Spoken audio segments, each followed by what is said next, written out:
હિંમતનગર તાલુકાના સૂરજપુર કંપાના 68 વર્ષીય ખેડૂત અમૃતભાઈ પટેલ પ્રાકૃતિક ખેતી દ્વારા શેરડીનું મૂલ્યવર્ધન કરી દેશી ગોળનું ઉત્પાદન કરે છે।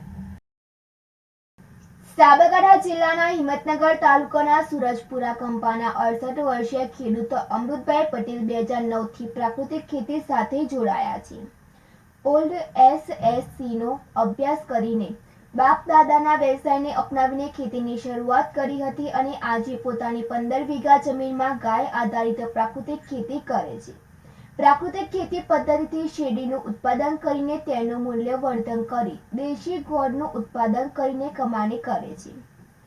68 વર્ષીય અમૃતભાઈ પટેલ જણાવે છે કે તેમના બંને પુત્રો પ્રકાશભાઈ અને અલ્પેશભાઈ તેમની 15 વીઘા જમીનમાં પ્રાકૃતિક ખેતી કરી રહ્યા છે। તેઓ પોતે પણ વ્યવસાયિક ખેડૂત છે।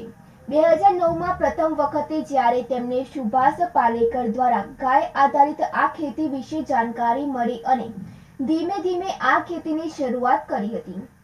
આત્મા સાથે જોડાયા બાદ તેમના બંને પુત્રોએ આ ખેત પદ્ધતિ અપનાવી પોતાના પાકનું મૂલ્યવર્ધન કરી શેરડીમાંથી ગોળ બનાવવાનું શરૂ કર્યું હતું।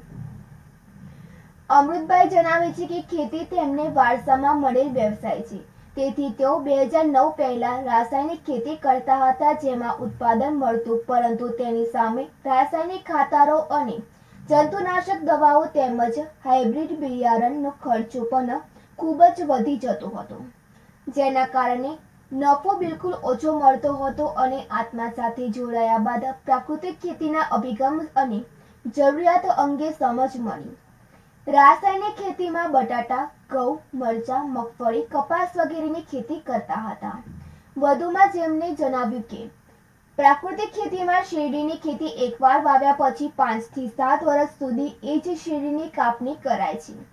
શેરડીના મૂલ્યવર્ધનથી સારી આવક મળે છે અને કોઈ ખર્ચ થતો નથી। વધુમાં તેઓ 100% ડ્રીપથી કરી રહ્યા છે, જેથી પાણીની બચત થાય છે અને 2 વીઘા જમીનમાં પાકેલી શેરડીથી 3500 થી 4000 કિલો ગોળનું ઉત્પાદન થાય છે। કોઈ પણ જાતના ખર્ચ વગર તેઓ આ શેરડી પકવે છે અને તેનું મૂલ્યવર્ધન કરી વેચાણ કરે છે, માટે નફાનું ધોરણ વધુ રહે છે। આ ગોળના ઉત્પાદન માટે તેઓ 20 જેટલા લોકોને રોજગારી આપે છે અને ઘરે બેઠા લોકો આ ગોળ ખરીદી જાય છે। આ સાથે તેઓ હળદરનું મૂલ્યવર્ધન કરી વેચાણ કરે છે। ઘઉં, મિલેટ્સ જેમાં રાગી, બંટી, બાજરી જેવા ધાન્ય, શાકભાજી વગેરેનું વાવેતર કરે છે। દેશી ગોળ જેમાં કેમિકલનો ઉપયોગ કર્યા વગર શેરડીના રસમાંથી ગોળ બનાવાય છે। ગોળ કેલ્શિયમમાંથી ભરપૂર હોય છે અને આરોગ્યવર્ધક હોય છે। ગોળ ખાવાથી શરીરમાં સ્ફૂર્તિ વધે છે। આ ગોળ શુદ્ધ હોય તેવા આશયથી છેલ્લા 10 વર્ષથી ગોળ બનાવવાની શરૂઆત કરવામાં આવી હતી। ખેડૂતો જગતનો તાજ છે। લોકોને આરોગ્યપ્રદ ભોજન મળે તેમજ પર્યાવરણને શુદ્ધ રાખવા માટે પ્રાકૃતિક ખેતી ખૂબ જ ઉપયોગી અને અસરકારક છે। રાસાયણિક ખાતરોનો વધુ પડતો ઉપયોગ થવાથી આજે જમીન બિન ઉપજાઉ અને બંજર બની ગઈ છે। પર્યાવરણ, પાણી દૂષિત થાય છે। કેમિકલ યુક્ત આહારથી કેન્સર જેવી જીવલેણ બીમારીઓ પણ પ્રમાણ વધુ હોય છે। આ તમામ સમસ્યાઓનો ઉકેલ માત્ર ને માત્ર ગાય આધારિત પ્રાકૃતિક ખેતી છે। ગાયનું ઘી, દૂધ આરોગ્ય માટે ગુણકારી છે અને આપણા વડવાઓ ગાય પાળતા અને દેશી ખેતી કરતા, જેથી તે નિરોગી અને દીર્ઘાયુ જીવન જીવતા હતા।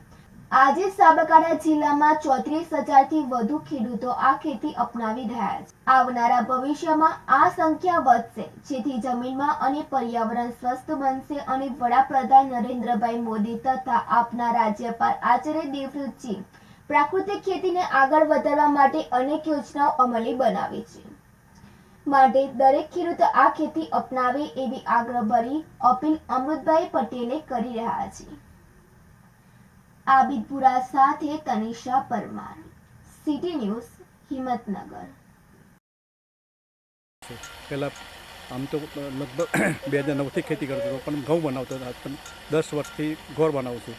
હવે ગોળ પોતે મારું પોતાની ખેતરમાં શેરડી છે, શેરડી કટિંગ કરી લાવવાની, ત્યાં પ્રોસેસ કરવાનું મારો એ માટે મજૂર લેબર પણ જોઈએ, 20 મજૂર છે મારી જોડે, અને પછી ગોળની પ્રોસેસ થાય તો પેકિંગ કરી મારે પોતાની જાતે જ કોઈ માર્કું નથી, કોઈ ટ્રેડ નથી, છતાં પણ મારું ઘર ઘેર બેઠો વેચાઈ જશે.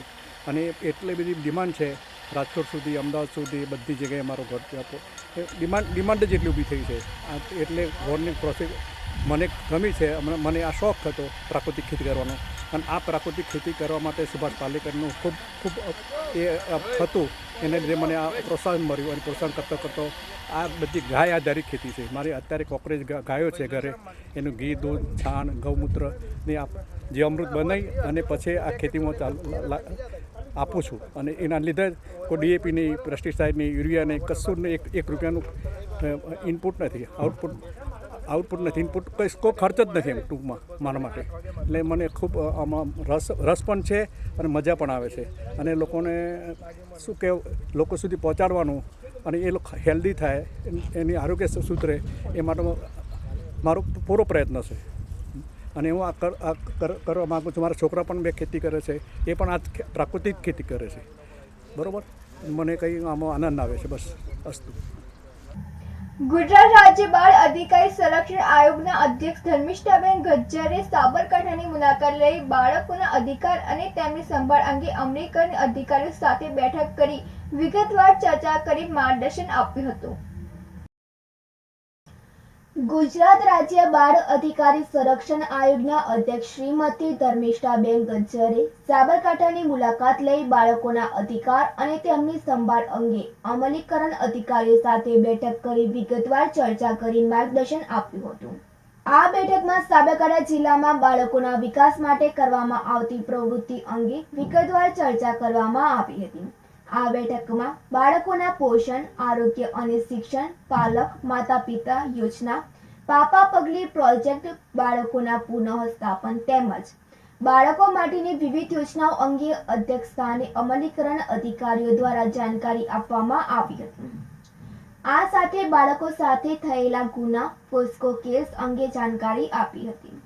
આ પ્રસંગે અધ્યક્ષ ધર્મિષ્ઠાબેને જણાવ્યું કે ટેક હોમ રાશન, મધ્યાહન ભોજન, બાળકોના શારીરિક માનસિક સ્વાસ્થ્ય સારું રહે તેમજ વડાપ્રધાન નરેન્દ્રભાઈ મોદીના સ્વસ્થ ભારતના સ્વપ્નને સાકાર કરવાની દિશામાં એક મહત્વનું પગલું છે. બાળકોને બેડ ટચ, ગુડ ટચનું શિક્ષણ આપવા, શાળામાં દીકરીઓ માટે સ્વરક્ષણની તાલીમ આપવા જણાવ્યું હતું. સાબરકાંઠા જિલ્લામાં ટ્રાયબલ વિસ્તાર હોવાથી તે વિસ્તારમાં મહિલા અને બાળ વિકાસ પર વિશેષ ભાર મૂકતા જણાવ્યું હતું કે બાળકોના હિત અને અધિકારીઓ માટે વિશેષ કાળજી લેવી. તમામ અધિકારીઓ ખૂબ સારું કામ કરો છો, તે માટે સૌને અભિનંદન પાઠવું છું, પરંતુ આ કામને સારું નહીં, શ્રેષ્ઠ કરો. બાળકો ભારતનું ભાવિ છે. આ ભાવિને તંદુરસ્ત અને સ્વસ્થ બનાવવા માટે તમામ અધિકારીઓ સાથે મળી કામ કરે તે માટે જરૂરી માર્ગદર્શન આપ્યું હતું. આ બેઠકમાં જિલ્લા કલેક્ટર ડોક્ટર રતન કંવર ગઢવી ચારણ, જિલ્લા પોલીસ વડા વિજય પટેલ, ઇન્ચાર્જ જિલ્લા વિકાસ અધિકારી પાટીદાર, નિવાસી અધિક કલેક્ટર કૃષ્ણા વાઘેલા, તમામ અમલીકરણ અધિકારીઓ ઉપસ્થિત રહ્યા હતા. આબિદપુરા સાથે તનિષા પરમાર, સિટી ન્યૂઝ, હિંમતનગર.